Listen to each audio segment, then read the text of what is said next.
एक बार की बात है, एक छोटे से गांव में एक गरीब लड़का रहता था जिसका एक साधारण पत्थर को महान कार्यों के लिए इस्तेमाल किया। एक बार की बात है, एक छोटे से गांव में एक गरीब किसान रहता था। उसका नाम रामू था। रामू का जीवन बहुत ही साधारण था, लेकिन उसकी एक खास बात थी, वह बहुत ही दयालु और मददगार था। एक दिन जब रामू खेत में काम कर रहा था, उसने एक घायल पक्षी को देखा। वह पक्षी बहुत ही कमजोर और थका हुआ था। रामू ने उस पक्षी को अपने घर लाकर उसे ठीक करने की कोशिश की। उसने दिन रात उसकी देखभाल की, उसे खाना और पानी दिया, और धीरे धीरे पक्षी ठीक हो गया। कुछ दिनों बाद जब पक्षी पूरी तरह से ठीक हो गया, उसने रामू को धन्यवाद कहा और बताया कि वह एक जादुई पक्षी है। उसने रामू को एक इच्छा पूरी करने का प्रस्ताव दिया। रामू ने सोचा कि उसके पास जो कुछ भी है वह उसे बहुत प्यारा है, लेकिन वह चाहता था कि उसके गांव के लोग भी खुशहाल रहें। इसलिए उसने अपनी इच्छा में कहा, मैं चाहता हूं कि मेरे गांव के लोग भी खुशहाल और स्वस्थ रहें। मेरी कोई व्यक्तिगत इच्छा नहीं है।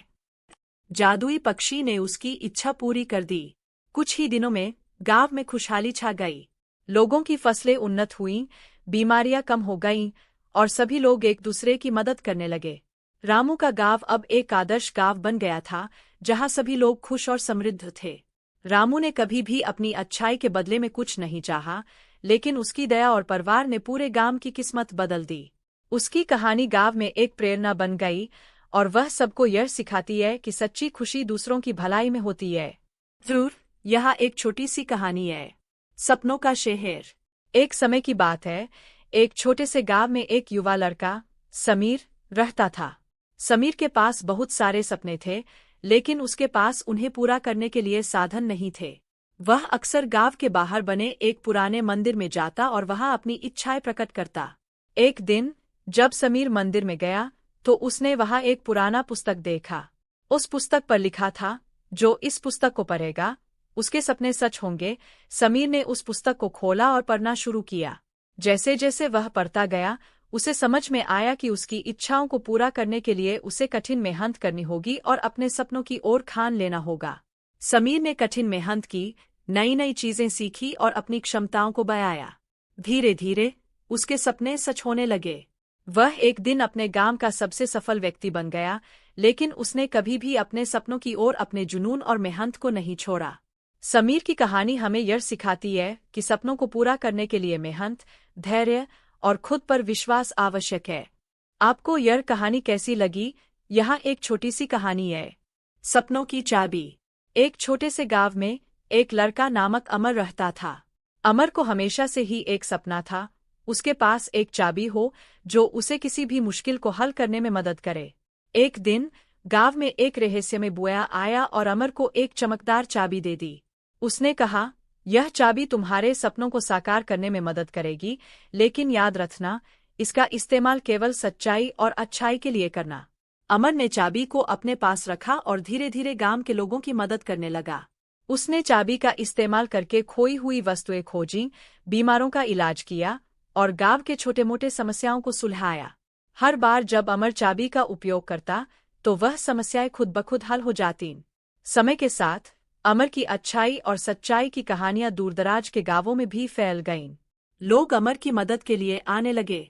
इस आदत को देखकर अक्सर मुस्कराते थे। एक दिन गांव में एक पुराना विद्वान आया, जिन्होंने तारे और ग्रहों के बारे में बहुत सी कहानियां सुनाईं। नन्हा उनके पास गया और उनसे पूछा, क्या आप मुझे बता सकते हैं कि मैं तारे कैसे छू सकता हूँ? विद्वान ने मुस्कुराते हुए कहा, तारे आकाश में हैं और उनकी चमक दूर से देखने के लिए होती है, लेकिन अगर तुम चाहो तो उनकी चमक से कुछ सीख सकते हो। हर तारा हमें सिखाता है कि हम चाहे कितनी भी दूर हों, एक दूसरे से जुड़े रहते हैं। नन्हा ने सोचा कि वह विद्वान की बात समझ गया है, लेकिन वह चाहता था कि वह तारे को नजदीक से देखे। उसने सोचा कि एक बड़ा टेलीस्कोप बनाना चाहिए, जिससे वह तारे को और करीब से देख सके। उसने अपने दोस्तों की मदद से लकड़ी, कांच और धातु का इस्तेमाल करके एक टेलीस्कोप बनाया। जब टेलीस्कोप तैयार हुआ, तो नन्हा ने आकाश की ओर देखा। तारे पहले से भी ज्यादा सुंदर और स्पष्ट नजर आ रहे थे। नन्हा को एहसास हुआ कि वह तारे अभी भी दूर हैं, लेकिन उसकी मेहनत और दोस्ती ने उसे उनकी चमक को और करीब से देखने का मौका दिया। नन्हा ने समझा कि तारे तक पहुंचने की इच्छा उसकी मेहनत और खोज की प्रेरणा हो सकती है, और यही उससे जुड़ने का सबसे अच्छा तरीका है। आशा है कि यह कहानी आपको पसंद आई होगी। जरूर। यह एक छोटी सी कहानी है। दूसरी चांद की कहानी। एक बार की बात है, एक छोटे से गांव में एक लड़की रहती थी जिसका नाम मीरा था। मीरा को सितारों और चांद से बहुत प्यार था। वह रात को अक्सर बाहर जाकर चांद को देखती और उसकी चमक से मंत्रमुग्ध हो जाती। एक रात मीरा ने देखा कि चांद का रंग कुछ अलग है। वह सोने चली गई, लेकिन उसे नींद नहीं आई। उसने देखा कि चांद के पास एक छोटी सी चमकदार चांदी की नाव लहराते हुए आ रही थी। उसने नाव में बैठने का फैसला किया और खुद को चांद की ओर बढ़ते हुए पाया। जब वह चांद पर पहुंची तो उसने देखा कि वहां एक दूसरा चांद भी था, जो पहले चांद से भी अधिक चमकदार था। वहां एक अद्भुत रंगीन बाग था जहां पेड़ और फूल चमकते थे। चांद के दूसरे हिस्से में उसकी मुलाकात एक बहुत ही प्यारे चांदी के खरगोश से हुई। खरगोश ने उसे बताया कि वह दूसरा चांद कभी गांव की परेशानियों और समस्याओं को शांत करने के लिए एक इच्छा पूरी करने में मदद कर सकता है। मीरा ने अपनी इच्छा बताई कि उसके गांव में हमेशा सुख शांति रहे। खरगोश ने उसकी इच्छा पूरी कर दी और मीरा को वापस उसकी दुनिया में भेज दिया। जब मीरा वापस आई तो उसने पाया कि गांव में सभी खुश और संतुष्ट थे। चांद की चमक अब और भी खास लगने लगी और मीरा जान गई कि उसके एक सपने ने न सिर्फ उसकी बल्कि पूरे गांव की दुनिया बदल दी थी। इस प्रकार मीरा की चांद की यात्रा और उसकी इच्छा ने उसे सिखाया कि सच्ची खुशी और शांति दूसरों की भलाई में ही है। क्या आप कोई विशेष विषय पर कहानी चाहते हैं, जैसे कि रोमांच, प्रेम, प्रेरणा या कोई अन्य? आप अपनी पसंद बता सकते हैं और मैं उसी के अनुसार एक कहानी सुनाऊंगा। ठीक है, मैं आपको एक कहानी सुनाता हूँ। एक बार की बात है, एक छोटे से गांव में एक सुंदर बगीचा था। इस बगीचे के बारे में कहा जाता था कि इसमें जादुई फूल होते हैं जो किसी भी इच्छा को पूरा कर सकते हैं। लेकिन इस बगीचे का प्रवेश केवल सच्चे दिल वाले लोगों के लिए ही खुला था। गांव में एक गरीब लड़का रमेश रहता था। वह बहुत मेहनती और ईमानदार था, लेकिन उसकी इच्छाएं हमेशा पूरी नहीं हो पाती थीं। एक दिन रमेश ने तय किया कि वह जादुई बगीचे की खोज करेगा। उसने सुनी सुनाई कहानियों को ध्यान में रखते हुए बगीचे की ओर चल पड़ा। रात भर चलने के बाद रमेश ने बगीचे की चांदनी में चमकती हुई सुंदरता देखी। उसने बगीचे में कदम रखा और उसके सामने एक सुंदर फूल देखा। फूल ने रमेश से कहा, सिर्फ एक इच्छा पूरी की जा सकती है, सोच समझकर चुनो।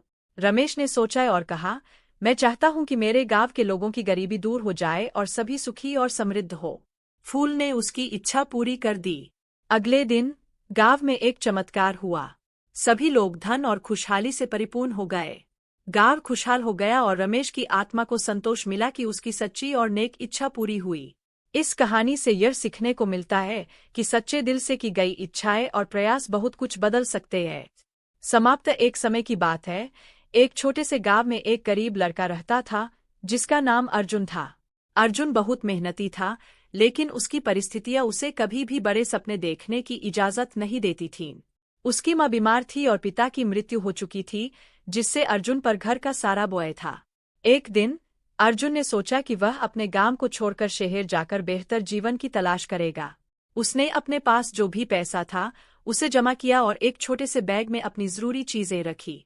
जब वह शहर पहुंचा तो उसने देखा कि वहां बहुत सारी कठिनाइयां थीं। उसे काम की तलाश में काफी समय लगा, लेकिन अंततः उसे एक छोटे से रेस्टोरेंट में नौकरी मिल गई। अर्जुन ने अपनी कड़ी मेहनत और ईमानदारी से काम किया। उसके प्रयासों को देखकर रेस्टोरेंट के मालिक ने उसे एक नई जिम्मेदारी दी और धीरे धीरे अर्जुन की मेहनत ने उसे ऊंचाइयों तक पहुंचाया। कई सालों बाद अर्जुन ने अपने मेहनत और दृढ़ संकल्प से एक सफल व्यवसाय स्थापित किया और अपने गांव में वापस आकर वहां के लोगों की मदद करने लगा। अर्जुन की कहानी यह सिखाती है कि मेहनत और धैर्य से हम किसी भी कठिनाई को पार कर सकते हैं और अपने सपनों को सच कर सकते हैं। और वह चाबी अब केवल एक वस्तु नहीं रही, बल्कि अमर के अच्छे कर्मों का प्रतीक बन गई। एक दिन बुआ फिर से अमर के गांव आया और चाबी वापस ले ली। उसने कहा, तुमने यह साबित कर दिया कि सच्ची अच्छाई और निस्वार्थता में ही असली शक्ति है। और फिर वह बुआ गायब हो गया। अमर ने सीखा कि चाबी का असली जादू उसके अपने अच्छे कर्मों और इरादों में था। और तब से वह अपने गांव और आसपास के लोगों के लिए एक आदर्श बन गया, जो लोगों को सिखाता रहा कि सच्ची शक्ति अच्छाई और सच्चाई में होती है। समाप्त। यहाँ एक छोटी सी कहानी है, खोया हुआ तोता। एक समय की बात है, एक खूबसूरत जंगल में एक रंग-बिरंगा तोता रहता था। वह हमेशा अपने चमकदार पंखों और चहकती आवाज से सबका ध्यान खींचता था। लेकिन एक दिन तोता अपनी खुशी की दुनिया से बाहर निकल आया और जंगल से बहुत दूर चला गया। जब वह वापस लौटने की कोशिश करता है तो उसे रास्ता नहीं मिल रहा था। वह हर ओर उड़ता रहा, लेकिन सभी पेड़ और झाड़ उसकी आंखों से अजनबी लग रहे थे। उसकी आवाज की गूंज धीरे धीरे कम हो रही थी और वह निराश हो गया था। फिर अचानक उसने एक छोटी सी चिड़िया देखी जो अपने घोंसले को सुंदर फूलों से सजाने में व्यस्त थी। तोते ने चिड़िया से मदद मांगी। चिड़िया ने उसकी स्थिति को समझा और उसे सही दिशा बताई। धन्यवाद कहते हुए तोता खुशी खुशी अपनी मंजिल की ओर उड़ गया। जंगल में लौटकर तोते ने अपने दोस्तों को अपनी कहानी सुनाई और बताया कि कैसे एक छोटी सी मदद से उसकी समस्याओं का समाधान हो सकता है। उस दिन के बाद वह हमेशा दूसरों की मदद करने और उनकी छोटी छोटी समस्याओं को हल करने के लिए तैयार रहता था। इस कहानी से हमें यह सीखने को मिलता है कि कभी कभी एक छोटी सी मदद भी बड़ी समस्याओं को हल कर सकती है और एक अच्छा दोस्त होना कितना महत्वपूर्ण है। ठीक है, एक दिलचस्प कहानी सुनाते हैं। तारों की खोज। एक छोटे से गांव में एक बच्चा रहता था जिसका नाम नन्हा था। नन्हा को तारे देखने का बहुत शौक था। हर रात वह अपने छोटे से आंगन में चटाई बिछाकर आकाश की ओर टकटकी लगाए बैठा रहता। उसके माता पिता उसकी नाम अरुण था। अरुण बहुत मेहनती और ईमानदार था, लेकिन उसकी गरीबी कभी भी उसकी आत्मा को कमजोर नहीं कर पाई। एक दिन गांव में एक यात्रा करने वाला मुनि आया। मुनि ने गांववालों को एक रहस्यमय पोतली दी और कहा कि इसमें एक खास शक्तिशाली वस्तु है, लेकिन इसका उपयोग केवल सच्ची नीयत और दया से किया जाना चाहिए। अरुण ने उस पोतली को ग्रहण किया और उसमें एक सुंदर, चमकदार पत्थर पाया। उसने मुनि की बातों को ध्यान में रखते हुए पत्थर को बड़े ध्यान से रखा और लोगों की मदद करने में जुट गया। वह पत्थर लोगों की समस्याओं को हल करने में उनकी मदद करता था, गरीबी से उबारने, बीमारियों को ठीक करने और खुशी लाने में। अरुण ने अपनी ईमानदारी और दया से लोगों का दिल जीत लिया और जल्द ही उसके गांव में समृद्धि और खुशी फैल गई। गांव वाले अरुण की सराहना करने लगे और उन्होंने समझा कि असली शक्ति और धन किसी चमकदार पत्थर में नहीं, बल्कि दिल की सच्चाई और अच्छे कर्मों। इस आदत को देखकर सराहनीय हो। यह एक छोटी सी कहानी है। दूसरी चांद की कहानी।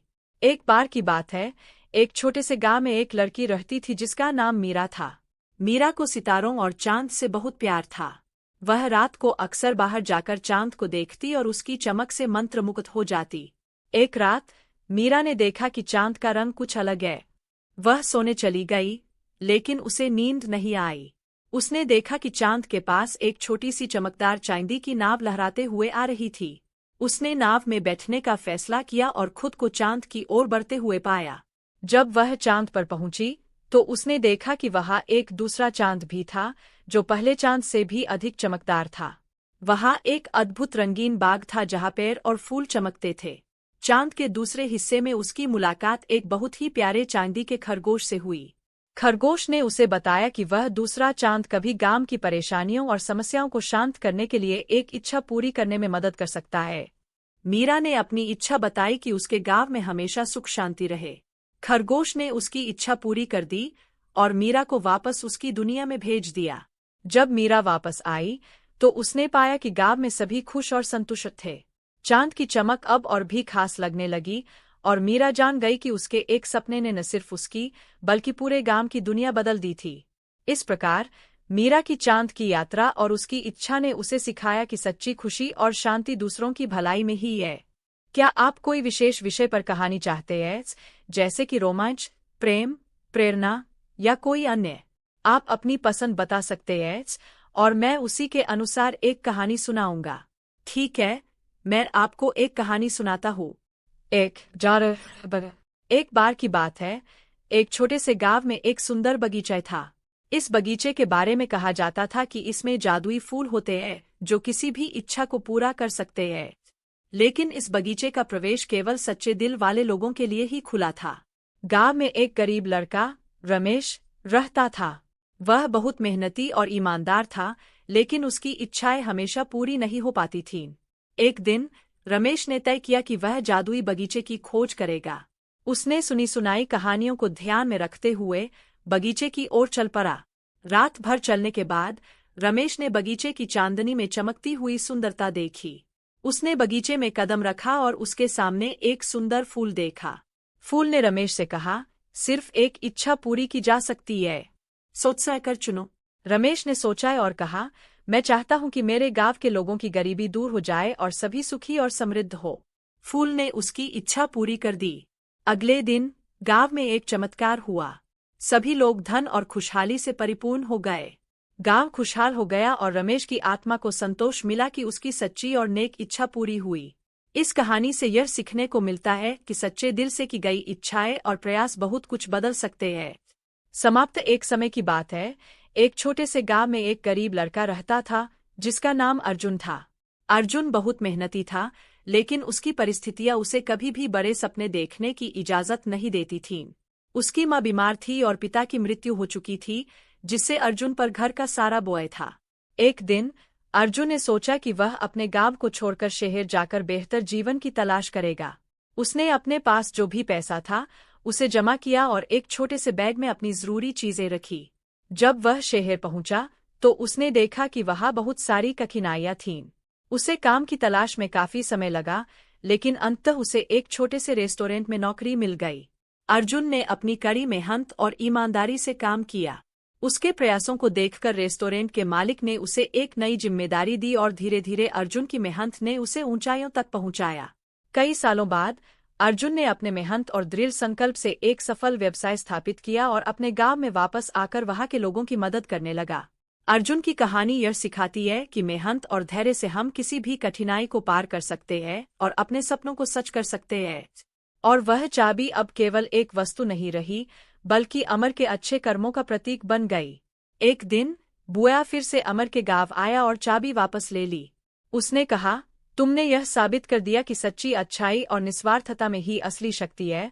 और फिर वह बुआ गायब हो गया। अमर ने सीखा कि चाबी का असली जादू उसके अपने अच्छे कर्मों और इरादों में था। और तब से वह अपने गांव और आसपास के लोगों के लिए एक आदर्श बन गया, जो लोगों को सिखाता रहा कि सच्ची शक्ति अच्छाई और सच्चाई में होती है। समाप्त। यहाँ एक छोटी सी कहानी है, खोया हुआ तोता। एक समय की बात है, एक खूबसूरत जंगल में एक रंग बिरंगा तोता रहता था। वह हमेशा अपने चमकदार पंखों और चहकती आवाज से सबका ध्यान खींचता था। लेकिन एक दिन तोता अपनी खुशी की दुनिया से बाहर निकल आया और जंगल से बहुत दूर चला गया। जब वह वापस लौटने की कोशिश करता है तो उसे रास्ता नहीं मिल रहा था। वह हर ओर उड़ता रहा, लेकिन सभी पेड़ और झाड़ उसकी आंखों से अजनबी लग रहे थे। उसकी आवाज की गूंज धीरे धीरे कम हो रही थी और वह निराश हो गया था। फार मुस्कराते थे। एक दिन गांव में एक पुराना विद्वान आया, जिन्होंने तारे और ग्रहों के बारे में बहुत सी कहानियां सुनाईं। नन्हा उनके पास गया और उनसे पूछा, क्या आप मुझे बता सकते हैं कि मैं तारे कैसे छू सकता हूँ? विद्वान ने मुस्कुराते हुए कहा, तारे आकाश में हैं और उनकी चमक दूर से देखने के लिए होती है, लेकिन अगर तुम चाहो तो उनकी चमक से कुछ सीख सकते हो। हर तारा हमें सिखाता है कि हम चाहे कितनी भी दूर हों, एक दूसरे से जुड़े रहते हैं। नन्हा ने सोचा कि वह विद्वान की बात समझ गया है, लेकिन वह चाहता था कि वह तारे को नजदीक से देखे। उसने सोचा कि एक बड़ा टेलीस्कोप बनाना चाहिए, जिससे वह तारे को और करीब से देख सके। उसने अपने दोस्तों की मदद से लकड़ी, कांच और धातु का इस्तेमाल करके एक टेलीस्कोप बनाया। जब टेलीस्कोप तैयार हुआ तो नन्हा ने आकाश की ओर देखा। तारे पहले से भी ज्यादा सुंदर और स्पष्ट नजर आ रहे थे। नन्हा को एहसास हुआ कि वह तारे अभी भी दूर हैं, लेकिन उसकी मेहनत और दोस्ती ने उसे उनकी चमक को और करीब से देखने का मौका दिया। नन्हा ने समझा कि तारे तक पहुंचने की इच्छा उसकी मेहनत और खोज की प्रेरणा हो सकती है, और यही उससे जुड़ने का सबसे अच्छा तरीका है। आशा है कि यह कहानी आपको। बीरबल घर पहुंचा और एक गहरा गड्ढा खोदा जो उसकी कब्र का कार्य करता, लेकिन साथ ही साथ उसके नीचे एक सुरंग खोदी जो उसके घर के अंदर खुलती थी। एक सप्ताह बाद बीरबल दरबार में पहुंचे। होती है। अरुण की कहानी गांव में प्रेरणा का प्रतीक बन गई और वह हमेशा याद किया गया कि कैसे उसने जहांपनाह हमारे रिवाजों के अनुसार मैं चाहता हूँ कि मुझे मेरे घर के नज़दीक ही जलाया जाए और मैं जीवित ही चिता पर जलना चाहता हूँ ताकि मैं आसानी से स्वर्ग तक पहुँच सकूँ। बीरबल को जीवित जलाया गया। यह देखकर हज्जाम की खुशी का ठिकाना नहीं रहा। बीरबल अपनी बनाई सुरंग द्वारा घर में पहुँच गया और घर में ही 6 माह छुप कर बिताए। इतने समय में उनके बाल हाथी बहुत ज्यादा बढ़ गए तो वे दरबार में पहुँचे। बादशाह बीरबल को देखते ही चिल्लाए, तुम कहाँ से आए? स्वर्ग से जहाँपनार, मैंने आपके पिताजी के साथ अच्छा समय बिताया इसलिए उन्होंने मुझे धरती पर वापस आने की विशेष आज्ञा दी। क्या उन्होंने तुम्हें अपने पुत्र के लिए कोई संदेश भेजा है? जी केवल एक जहाँपनार। क्या आप मेरी बवी हुई दाढ़ी व बाल देख रहे हैं? स्वर्ग में हज्जामों की कमी है। आपके पिताजी ने अपने एक हज्जाम को वहां भेजने को कहा है। दरबारी उस अजीब से दिखने वाले व्यक्ति को देखकर हैरान थे कि आखिर यह कौन है जिसे बादशाह इतना सम्मान दे रहे हैं। महेश ने कुछ पल सोचा और कहा, आप मुझे 100 कोड़े मारने की सजा दीजिए। यह सुनकर दरबार में सन्नाटा छा गया। बादशाह अचरज से बोले, क्या करते हो? तुमने तो कुछ गलत नहीं किया जिसके लिए तुम्हें 100 कोड़े दिए जाएं। क्या बादशाह सलामत मेरी दिल्ली इच्छा को पूरा करने के वायदे से पीछे हट रहे हैं? नहीं, एक राजा कभी अपने शब्दों से पीछे नहीं हटता। अकबर ने बड़े हिचकिचाते हुए सैनिक को आदेश दिया कि महेश को 100 कोड़े लगाए जाएं। महेश ने अपनी पीठ पर हर कोड़े का वार बिना किसी आवाज के सहन किया। जैसे ही 50वां कोड़ा महेश की पीठ पर पड़ा वह एकदम अलग कूद कर चिल्लाया, रुको। तब अकबर भी हैरान होते हुए बोले, अब तुम्हें समझ आया कि तुम कितने पागल हो? नहीं जहाँपनार, मैं जब महल में आपको देखने आना चाहता था तब मुझे महल के अंदर आने की आज्ञा इसी शर्त पर मिली थी कि मुझे आपसे जो भी मिलेगा उसका आधा उस सेवक को दिया जाएगा। इसलिए कृपा करके बाकी के कोड़े उसे लगाए जाएं। पूरा दरबार हंसी के ठहाकों से गूंज उठा, जिनमें अकबर की हंसी सबसे ऊंची थी। इसी के साथ उस सैनिक को दरबार में आकर अपनी घूस लेने की आज्ञा दी गई। अकबर ने महेश से कहा, तुम अब भी इतने ही बहादुर हो जितने पहले थे, लेकिन तुम पहले से भी चालाक हो गए हो। मैं इतने प्रयत्नों के बावजूद भी अपने दरबार से भ्रष्टाचार नहीं हटा सका, लेकिन तुम्हारी छोटी सी चालाकी से लालची दरबारियों को सबक मिल गया। इसलिए आज से मैं तुम्हें बीरबल के नाम से पुकारूंगा और तुम दरबार में मेरे साथ बैठोगे और हर बात में मुझे सलाह दोगे। कृपया मुझे बताएं कि आप किस प्रकार की कहानी सुनना चाहेंगे, कोई प्रेरणादायक, रोमांचक, हास्यप्रद या कोई और शैली। कृपया बताएं कि आप किस तरह की कहानी सुनना चाहते हैं। क्या आप कोई विशेष विषय, पात्र या शैली चाहते हैं? कृपया बताएं कि आपको किस प्रकार की कहानी चाहिए, पौराणिक, प्रेरणादायक, रोमांचक या किसी अन्य प्रकार की। क्या आप कोई विशेष कहानी सुनना चाहते हैं या आपको किसी खास विषय पर कहानी चाहिए? कृपया बताएं कि आप किस प्रकार की कहानी सुनना चाहते हैं। आप चाहे तो कोई विशेष विषय, चरित्र या शैली का उल्लेख कर सकते हैं। यह कहानी एक छोटे से गांव की है जहां एक किसान अपने बेटे के साथ रहता था। उसका नाम रामू था और उसके बेटे का नाम राजू। रामू बहुत मेहनती था, लेकिन उसकी मेहनत के बावजूद भी उनकी आर्थिक स्थिति बहुत अच्छी नहीं थी। एक दिन रामू ने अपने बेटे से कहा, बेटा, हमारी जमीन बहुत पुरानी हो गई है, हमें इसे उपजाऊ बनाने के लिए कुछ करना होगा। राजू ने कहा, पिताजी, क्यों न हम इस बार कुछ नया करने की कोशिश करें। मैंने सुना है कि अगर हम नई तकनीकों का इस्तेमाल करें तो हमारी फसल बहुत अच्छी हो सकती है। रामू ने सोचा और कहा, ठीक है बेटा, इस बार हम तुम्हारी बात मानकर नई तकनीक का उपयोग करेंगे। इसके बाद दोनों ने खेत में आधुनिक तकनीक और वैज्ञानिक तरीकों का उपयोग करना शुरू किया। उन्होंने उन्नत बीज, सिंचाई की बेहतर व्यवस्था और जैविक खाद का प्रयोग किया। परिणामस्वरूप उनकी फसल पहले से कहीं अधिक अच्छी हुई। इससे उनके गांव के अन्य किसान भी प्रेरित हुए और उन्होंने भी नई तकनीक का उपयोग करना शुरू किया। धीरे धीरे पूरे गांव की स्थिति बदल गई और सभी किसान आर्थिक रूप से समृद्ध हो गए। इस तरह रामू और राजू की मेहनत और नई सोच ने न सिर्फ उनके परिवार को बल्कि पूरे गांव को खुशहाल बना दिया। कहानी से यह सीखने को मिलता है कि समय के साथ बदलाव और नई तकनीक का अपनाना हमारे जीवन में सकारात्मक परिवर्तन ला सकता है। आपको किस प्रकार की कहानी सुनना पसंद है? क्या आप कोई रोमांचक, प्रेरणादायक, पौराणिक या हास्य से भरी कहानी सुनना चाहेंगे? क्या आप कोई विशेष विषय पर कहानी चाहते हैं, जैसे कि रोमांच, प्रेम, प्रेरणा या कोई अन्य? आप अपनी पसंद बता सकते हैं और मैं उसी के अनुसार एक कहानी सुनाऊंगा। एक गांव में एक किसान रहता था जिसका नाम रामू था। रामू बहुत ही मेहनती और ईमानदार था, लेकिन उसकी जिंदगी में कुछ भी आसानी से नहीं मिलता था। उसकी एक छोटी सी जमीन थी जिस पर वह खेती करता था, परंतु हर साल कुछ न कुछ ऐसा होता कि फसल अच्छी नहीं होती और वह कर्ज में डूबता चला जाता। एक दिन रामू ने सोचा कि अगर वह कुछ अलग करेगा तो शायद उसकी जिंदगी बदल सकती है। उसने सोचा कि वह अपनी जमीन पर आम का बाग लगाएगा। रामू ने अपनी सारी बचत का उपयोग करके आम के पौधे खरीदे और उन्हें अपनी जमीन पर लगा दिया। उसने पौधों की देखभाल में दिन रात एक कर दिया। समय बीतता गया और रामू के पौधे बड़े होने लगे। लेकिन एक दिन गांव में एक बहुत ही भयानक तूफान आया। तेज हवाओं ने रामू के सारे पौधे उखाड़ दिए।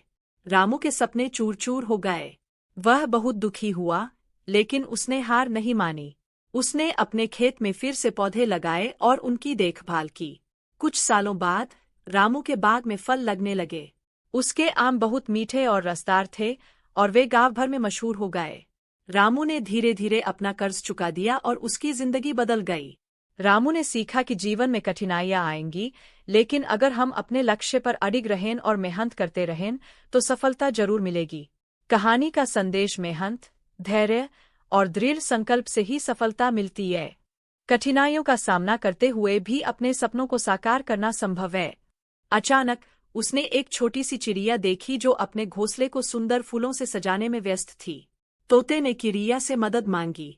चिड़िया ने उसकी स्थिति को समझा और उसे सही दिशा बताई। धन्यवाद कहते हुए तोता खुशी खुशी अपनी मंजिल की ओर उड़ गया। जंगल में लौटकर तोते ने अपने दोस्तों को अपनी कहानी सुनाई और बताया कि कैसे एक छोटी सी मदद से उसकी समस्याओं का समाधान हो सकता है। उस दिन के बाद वह हमेशा दूसरों की मदद करने और उनकी छोटी छोटी समस्याओं को हल करने के लिए तैयार रहता था। इस कहानी से हमें यह सीखने को मिलता है कि कभी कभी एक छोटी सी मदद भी बड़ी समस्याओं को हल कर सकती है और एक अच्छा दोस्त होना कितना महत्वपूर्ण है। ठीक है, एक दिलचस्प कहानी सुनाते हैं। तारों की खोज। एक छोटे से गांव में एक बच्चा रहता था जिसका नाम नन्हा था। नन्हा को तारे देखने का बहुत शौक था। हर रात वह अपने छोटे से आंगन में चटाई बिछाकर आकाश की ओर टकटकी लगाए बैठा रहता। उसके माता पिता उसकी नाम अरुण था। अरुण बहुत मेहनती और ईमानदार था, लेकिन उसकी गरीबी कभी भी उसकी आत्मा को कमजोर नहीं कर पाई। एक दिन गांव में एक यात्रा करने वाला मुनि आया। मुनि ने गांव वालों को एक रहस्यमय पोतली दी और कहा कि इसमें एक खास शक्तिशाली वस्तु है, लेकिन इसका उपयोग केवल सच्ची नीयत और दया से किया जाना चाहिए। अरुण ने उस पोतली को ग्रहण किया और उसमें एक सुंदर चमकदार पत्थर पाया। उसने मुनि की बातों को ध्यान में रखते हुए पत्थर को बड़े ध्यान से रखा और लोगों की मदद करने में जुट गया। वह पत्थर लोगों की समस्याओं को हल करने में उनकी मदद करता था, गरीबी से उबारने, बीमारियों को ठीक करने और खुशी लाने में। अरुण ने अपनी ईमानदारी और दया से लोगों का दिल जीत लिया और जल्द ही उसके गांव में समृद्धि और खुशी फैल गई। गांव वाले अरुण की सराहना करने लगे और उन्होंने समझा कि असली शक्ति और धन किसी चमकदार पत्थर में नहीं, बल्कि दिल की सच्चाई और अच्छे कर्मों मुस्कुराते थे। एक दिन गांव में एक पुराना विद्वान आया जिन्होंने तारे और ग्रहों के बारे में बहुत सी कहानियां सुनाईं। नन्हा उनके पास गया और उनसे पूछा, क्या आप मुझे बता सकते हैं कि मैं तारे कैसे छू सकता हूँ? विद्वान ने मुस्कुराते हुए कहा, तारे आकाश में हैं और उनकी चमक दूर से देखने के लिए होती है, लेकिन अगर तुम चाहो तो उनकी चमक से कुछ सीख सकते हो। हर तारा हमें सिखाता है कि हम चाहे कितनी भी दूर हों, एक दूसरे से जुड़े रहते हैं। नन्हा ने सोचा कि वह विद्वान की बात समझ गया है, लेकिन वह चाहता था कि वह तारे को नजदीक से देखे। उसने सोचा कि एक बड़ा टेलीस्कोप बनाना चाहिए जिससे वह तारे को और करीब से देख सके। उसने अपने दोस्तों की मदद से लकड़ी, कांच और धातु का इस्तेमाल करके एक टेलीस्कोप बनाया। जब टेलीस्कोप तैयार हुआ तो नन्हा ने आकाश की ओर देखा। तारे पहले से भी ज्यादा सुंदर और स्पष्ट नजर आ रहे थे। नन्हा को एहसास हुआ कि वह तारे अभी भी दूर हैं, लेकिन उसकी मेहनत और दोस्ती ने उसे उनकी चमक को और करीब से देखने का मौका दिया। नन्हा ने समझा कि तारे तक पहुंचने की इच्छा उसकी मेहनत और खोज की प्रेरणा हो सकती है, और यही उससे जुड़ने का सबसे अच्छा तरीका है। आशा है कि यह कहानी बीरबल की चतुराई और हाजिर जवाबी को दर्शाती है। इसमें बीरबल को नाई द्वारा षड्यंत्र में फंसाया जाता है, जिसमें बादशाह अकबर को यह सुझाव दिया जाता है कि बीरबल को स्वर्ग भेजा जाए ताकि वे अकबर के पिता का मनोरंजन कर सकें। बीरबल इस स्थिति को समझते हुए समय मांगता है और घर में छुपकर एक सुरंग के माध्यम से वापस आता है। 6 महीने तक छुपे रहने के बाद जब वे दरबार में लंबे बाल और दाढ़ी के साथ वापस आते हैं तो अकबर उनसे स्वर्ग में बिताए समय के बारे में पूछते हैं। बीरबल अपनी बुद्धिमानी का उपयोग करते हुए बताते हैं कि स्वर्ग में हज्जामों की कमी है और अकबर के पिता ने हज्जाम को स्वर्ग भेजने का संदेश दिया है। इससे नाई का षड्यंत्र विफल हो जाता है और बीरबल अपनी चतुराई से फिर से साबित कर देते हैं कि वे कितने बुद्धिमान और हाजिर जवाब हैं। यह सुनकर दरबार में सन्नाटा छा गया। बादशाह अचरज से बोले, क्या कहते हो? तुमने तो कुछ गलत नहीं किया जिसके लिए तुम्हें 100 कोड़े दिए जाए। क्या बादशाह सलामत मेरी दिल्ली इच्छा को पूरा करने के वायदे से पीछे हट रहे हैं? नहीं, एक राजा कभी अपने शब्दों से पीछे नहीं हटता। अकबर ने बड़े हिचकिचाते हुए सैनिक को आदेश दिया कि महेश को 100 कोड़े लगाए जाएं। महेश ने अपनी पीठ पर हर कोड़ का वार बिना किसी आवाज के सहन किया। जैसे ही 50वां कोड़ा महेश की पीठ पर पड़ा वह एकदम अलग कूद कर चिल्लाया, रुको। तब अकबर भी हैरान होते हुए बोले, अब तुम्हें समझ आया कि तुम कितने पागल हो? नहीं जहांपनार, मैं जब महल में आपको देखने आना चाहता था तब मुझे महल के अंदर आने की आज्ञा इसी शर्त पर मिली थी कि मुझे आपसे जो भी मिलेगा उसका आधा उस सेवक को दिया जाएगा। इसलिए कृपा करके बाकी के कोड़े उसे लगाए जाएं। पूरा दरबार हंसी के ठहाकों से गूंज उठा, जिनमें अकबर की हंसी सबसे ऊंची थी। इसी के साथ उस सैनिक को दरबार में आकर अपनी घूस लेने की आज्ञा दी गई। अकबर ने महेश से कहा, तुम अब भी इतने ही बहादुर हो जितने पहले थे, लेकिन तुम पहले से भी चालाक हो गए हो। मैं इतने प्रयत्नों के बावजूद भी अपने दरबार से भ्रष्टाचार नहीं हटा सका, लेकिन तुम्हारी छोटी सी चालाकी से लालची दरबारियों को सबक मिल गया। इसलिए आज से मैं तुम्हें बीरबल के नाम से पुकारूंगा और तुम दरबार में मेरे साथ बैठोगे और हर बात में मुझे सलाह दोगे। लेकर आ जाता है तो तब मैं आपके नाम की जगह उसका नाम डाल दूंगा। अकबर को महसूस हुआ कि उन्होंने व्यापारी को पेशगी रकम देकर गलती की है और वे चुप रहे। एक बार एक ब्राह्मण सेवाराम बीरबल के पास आया। वह बोला, उसके पूर्वज संस्कृत के प्रकांड पंडित थे और सब लोग उन्हें पंडित जी कहकर बुलाते थे। मेरे पास धन नहीं है, नहीं मुझे जरूरत है, मैं तो एक साधारण जीवन जीना चाहता हूँ। लेकिन बस मेरी एक इच्छा है कि लोग मुझे पंडित जी कहकर पुकारें। यह मैं कैसे प्राप्त कर सकता हूँ? बीरबल बोले, बहुत आसान है। यदि ब्राह्मण उसकी सलाह को माने तो यह हो सकता है। बीरबल ने सलाह दी जो उन्हें पंडित जी कहकर बुलाए, वह उस पर चिल्लाए। उसी गली में कुछ बच्चे रहते थे जिन्हें ब्राह्मण ने की बार डांटा था, इसलिए वो सब इस बात का बदला लेना चाहते थे। बीरबल ने उन बच्चों को बताया कि ब्राह्मण को अगर पंडित जी कहकर बुलाया जाए तो उन्हें बुरा लगता है। तो बच्चे उन्हें पंडित जी कहकर चिल्लाने लगे और बीरबल के कहे अनुसार ब्राह्मण उनका जवाब चिल्ला कर देने लगा। बच्चों ने यह बात आसपास फैला दी और सब उन्हें पंडित जी कहकर बुलाने लगा। तो खेल तो खत्म हो गया लेकिन नाम रह गया। एक रात बादशाह अकबर को सपना आया कि उनके एक दांत को छोड़कर सभी दांत टूट गए। अगली सुबह उन्होंने राज्य के सभी ज्योतिषियों को सपने का अर्थ जानने के लिए सभा में बुलाया। एक लंबे विचार विमर्श के बाद ज्योतिषियों ने बताया कि बादशाह के सभी रिश्तेदार उनसे पहले मर जाएंगे। इस बात को सुनकर अकबर बहुत परेशान हुए और उन्होंने सभी विद्वानों को बिना किसी इनाम के वापस भेज दिया। थोड़ी देर बाद बीरबल सभा में आए तो अकबर ने उन्हें अपना सपना सुनाया और उसका अर्थ बताने को कहा। बीरबल ने काफी सोच विचार के बाद बादशाह अकबर को जवाब दिया कि बादशाह अकबर अपने रिश्तेदारों से अधिक व बेहतर जीवन जिएंगे। अकबर इस उत्तर से खुश हुए और बीरबल को इनाम दिया। एक बार एक ब्राह्मण सेवाराम बीरबल के पास आया। वह बोला, उसके पूर्वज संस्कृत के प्रकांड पंडित थे और सब लोग उन्हें पंडित जी कहकर बुलाते थे। मेरे पास धन नहीं है, नहीं मुझे जरूरत है, मैं तो एक साधारण जीवन जीना चाहता हूँ। लेकिन बस मेरी एक इच्छा है कि लोग मुझे पंडित जी कहकर पुकारें। यह मैं कैसे प्राप्त कर सकता हूँ? बीरबल बोले, बहुत आसान है। यदि ब्राह्मण उसकी सलाह को माने तो यह हो सकता है। बीरबल ने सलाह दी जो उन्हें पंडित जी कहकर बुलाए, वह उस पर चिल्लाए। दरबारी उस अजीब से दिखने वाले व्यक्ति को देखकर हैरान थे कि आखिर यह कौन है जिसे बादशाह इतना सम्मान दे रहे हैं। महेश ने कुछ पल सोचा और कहा, आप मुझे 100 कोड़े मारने की सजा दीजिए। यह सुनकर दरबार में सन्नाटा छा गया। बादशाह अजरज से बोले, क्या कहते हो? तुमने तो कुछ गलत नहीं किया जिसके लिए तुम्हें 100 कोड़े दिए जाएं। क्या बादशाह सलामत मेरी दिल्ली इच्छा को पूरा करने के वायदे से पीछे हट रहे हैं? नहीं, एक राजा कभी अपने शब्दों से पीछे नहीं हटता। अकबर ने बड़े हिचकिचाते हुए सैनिक को आदेश दिया कि महेश को 100 कोड़े लगाए जाएं। महेश ने अपनी पीठ पर हर कोड़े का वार बिना किसी आवाज के सहन किया। जैसे ही 50वां कोड़ा महेश की पीठ पर पड़ा, वह एकदम अलग कूद कर चिल्लाया, रुको। तब अकबर भी हैरान होते हुए बोले, अब तुम्हें समझ आया कि तुम कितने पागल हो? नहीं जहांपनार, मैं जब महल में आपको देखने आना चाहता था तब मुझे महल के अंदर आने की आज्ञा इसी शर्त पर मिली थी कि मुझे आपसे जो भी मिलेगा उसका आधा उस सेवक को दिया जाएगा। इसलिए कृपा करके बाकी के कोड़े उसे लगाए जाएं। पूरा दरबार हंसी के ठहाकों से गूंज उठा, जिनमें अकबर की हंसी सबसे ऊंची थी।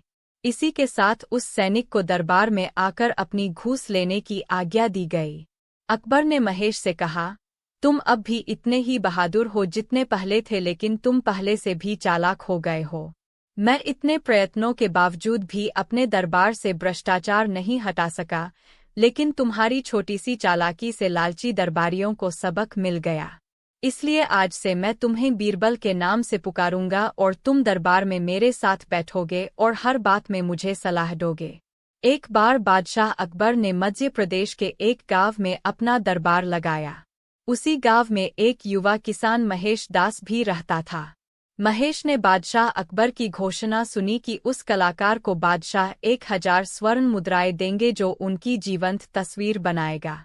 निश्चित दिन पर बादशाह के दरबार में कलाकारों की भीड़ लग गई। हर कोई दरबार में यह जानने को उत्सुक था कि 1000 स्वर्ण मोहरों का इनाम किसे मिलता है। अकबर एक ऊंचे आसन पर बैठे और एक के बाद एक कलाकारों की तस्वीर देखते और अपने विचारों के साथ तस्वीरों को एक एक कर मना करते गए और बोले, यह एकदम वैसी नहीं है जैसा मैं अब हूँ।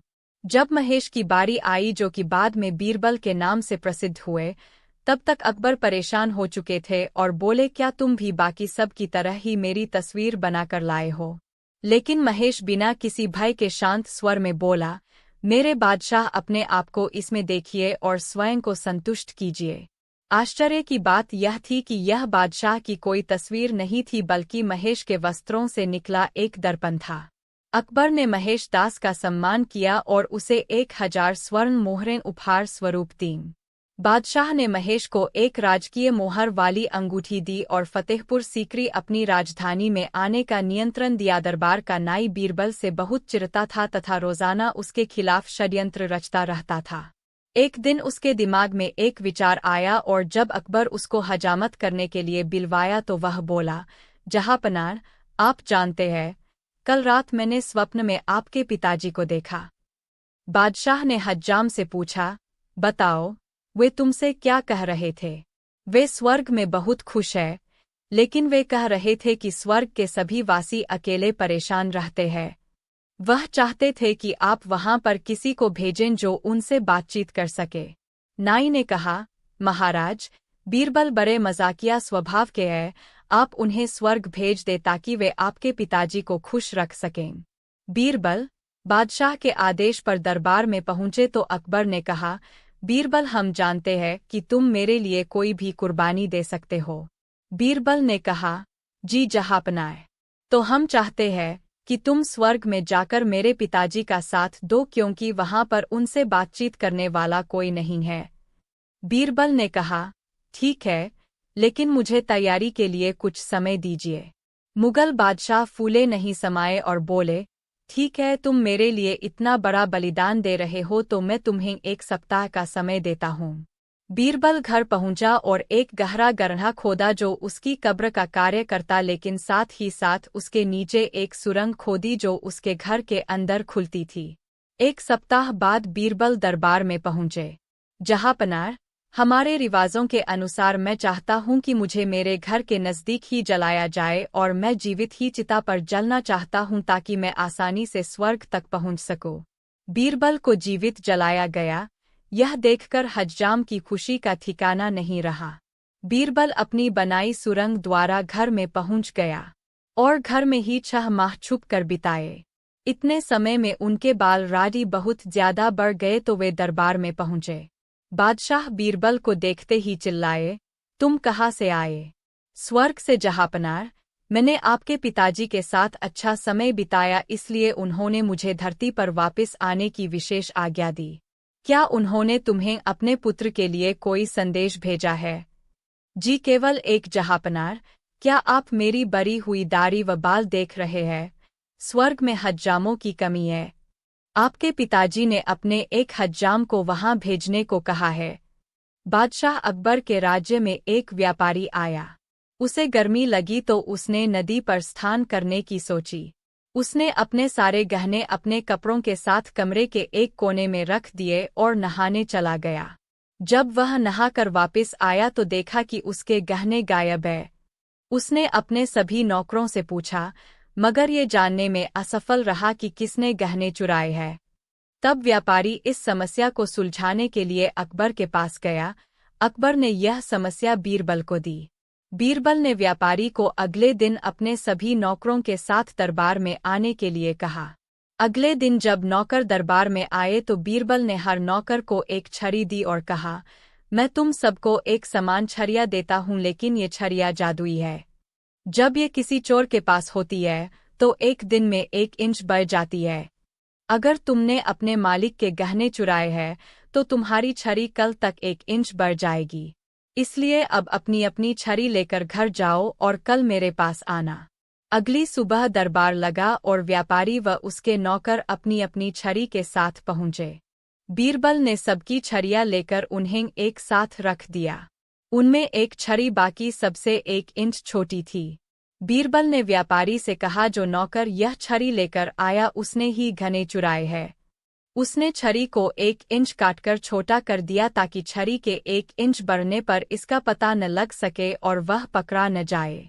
बीरबल ने नौकरों को बताया, ये कोई जादुई छड़ियाँ नहीं थी, लेकिन तुम्हें विश्वास हो गया इसलिए चोर ने छड़ी को 1 इंच काट दिया। तभी उस नौकर ने अपना गुनाह कबूल किया और चोरी किए जेवरात लौटा दिए। एक बार एक ब्राह्मण सेवाराम बीरबल के पास आया। वह बोला, उसके पूर्वज संस्कृत के प्रकांड पंडित थे और सब लोग उन्हें पंडित जी कहकर बुलाते थे। मेरे पास धन नहीं है, नहीं मुझे जरूरत है, मैं तो एक साधारण जीवन जीना चाहता हूँ। लेकिन बस मेरी एक इच्छा है कि लोग मुझे पंडित जी कहकर पुकारें। यह मैं कैसे प्राप्त कर सकता हूँ? बीरबल बोले, बहुत आसान है। यदि ब्राह्मण उसकी सलाह को माने तो यह हो सकता है। बीरबल ने सलाह दी, जो उन्हें पंडित जी कहकर बुलाए। वह उस पर चिल्लाए। उसी गली में कुछ बच्चे रहते थे जिन्हें ब्राह्मण ने की बार डांटा था, इसलिए वो सब इस बात का बदला लेना चाहते थे। बीरबल ने उन बच्चों को बताया कि ब्राह्मण को अगर पंडित जी कहकर बुलाया जाए तो उन्हें बुरा लगता है। तो बच्चे उन्हें पंडित जी कहकर चिल्लाने लगे और बीरबल के कहे अनुसार ब्राह्मण उनका जवाब चिल्ला कर देने लगा। बच्चों ने यह बात आसपास फैला दी और सब उन्हें पंडित जी कहकर बुलाने लगा। तो खेल तो खत्म हो गया, लेकिन नाम रह गया। पूछा, मैं तुम्हारे लिए क्या कर सकता हूँ, तुम्हें क्या दे सकता हूँ? दरबारी उस अजीब से दिखने वाले व्यक्ति को देखकर हैरान थे कि आखिर यह कौन है जिसे बादशाह इतना सम्मान दे रहे हैं। महेश ने कुछ पल सोचा और कहा, आप मुझे 100 कोड़े मारने की सजा दीजिए। यह सुनकर दरबार में सन्नाटा छा गया। बादशाह अजरज से बोले, क्या कहते हो? तुमने तो कुछ गलत नहीं किया जिसके लिए तुम्हें 100 कोड़े दिए जाएं। क्या बादशाह सलामत मेरी दिल्ली इच्छा को पूरा करने के वायदे से पीछे हट रहे हैं? नहीं, एक राजा कभी अपने शब्दों से पीछे नहीं हटता। अकबर ने बड़े हिचकिचाते हुए सैनिक को आदेश दिया कि महेश को 100 कोड़े लगाए जाएं। महेश ने अपनी पीठ पर हर कोड़े का वार बिना किसी आवाज के सहन किया। जैसे ही 50वां कोड़ा महेश की पीठ पर पड़ा, वह एकदम अलग कूद कर चिल्लाया, रुको। तब अकबर भी हैरान होते हुए बोले, अब तुम्हें समझ आया कि तुम कितने पागल हो। नहीं जहाँपनार, मैं जब महल में आपको देखने आना चाहता था तब मुझे महल के अंदर आने की आज्ञा इसी शर्त पर मिली थी कि मुझे आपसे जो भी मिलेगा उसका आधा उस सेवक को दिया जाएगा। इसलिए कृपा करके बाकी के कोड़े उसे लगाए जाएं। पूरा दरबार हंसी के ठहाकों से गूंज उठा, जिनमें अकबर की हंसी सबसे ऊंची थी। इसी के साथ उस सैनिक को दरबार में आकर अपनी घूस लेने की आज्ञा दी गई। अकबर ने महेश से कहा, तुम अब भी इतने ही बहादुर हो जितने पहले थे, लेकिन तुम पहले से भी चालाक हो गए हो। मैं इतने प्रयत्नों के बावजूद भी अपने दरबार से भ्रष्टाचार नहीं हटा सका, लेकिन तुम्हारी छोटी सी चालाकी से लालची दरबारियों को सबक मिल गया। इसलिए आज से मैं तुम्हें बीरबल के नाम से पुकारूंगा और तुम दरबार में मेरे साथ बैठोगे और हर बात में मुझे सलाह दोगे। अकबर बीरबल कहानी। अकबर बीरबल कहानी। एक बार अकबर और बीरबल आम व्यक्ति बनकर घूम रहे थे। उन्होंने देखा एक औरत जो अपने पति से छोटी है, वह उसे थप्पड़ मार रही है। अकबर ने बीरबल से पूछा कि उस आदमी को गुस्सा नहीं आया। बीरबल बोला, क्योंकि वह अपनी पत्नी की सुनता है। अकबर को विश्वास नहीं हुआ। यह देखने के लिए कि कितने शादीशुदा व्यक्ति अपनी पत्नी की सुनते हैं, सभी पतियों को खेत में बुलाया गया। तब बीरबल बोले, जहाँपनार, यह जानना चाहते हैं कि आप में से कितने व्यक्ति पत्नी की सलाह मानते हैं। जो व्यक्ति अपनी पत्नी की सुनता है वह उस तरफ चला जाए। एक व्यक्ति को छोड़कर सभी दूसरी तरफ चले गए। अकबर ने चैन की सांस ली। चलो, एक तो अपनी पत्नी की नहीं सुनता। बीरबल ने उससे पूछा, तुम उस तरफ क्यों नहीं गए? उस व्यक्ति ने उत्तर दिया, क्योंकि मेरी पत्नी ने कहा था भीड़ की तरफ मत जाना। अकबर अब भी नहीं माने। वह बोले, कुछ तो व्यक्ति ऐसे होंगे जो अपनी पत्नी से नहीं दबते होंगे। मैं तुम्हें 2 सुंदर घोड़े देता हूँ, तुम जाओ और अपने साथ कुछ मुर्गियां भी ले जाओ। जब कभी दरबार में अकबर और बीरबल अकेले होते थे तो किसी न किसी बात पर बहस अवश्य छिड़ जाती थी। एक दिन बादशाह अकबर बैंगन की सब्जी की खूब तारीफ कर रहे थे। बीरबल भी बादशाह की हाँ में हाँ मिला रहे थे। इतना ही नहीं, वह अपनी तरफ से भी 2-4 बातें बैंगन की तारीफ में कह देते थे। अचानक एक दिन बैंगन की सब्जी खाकर बादशाह के पेट में दर्द उठा तो वे बैंगन की बुराई करने लगे। बीरबल भी बैंगन को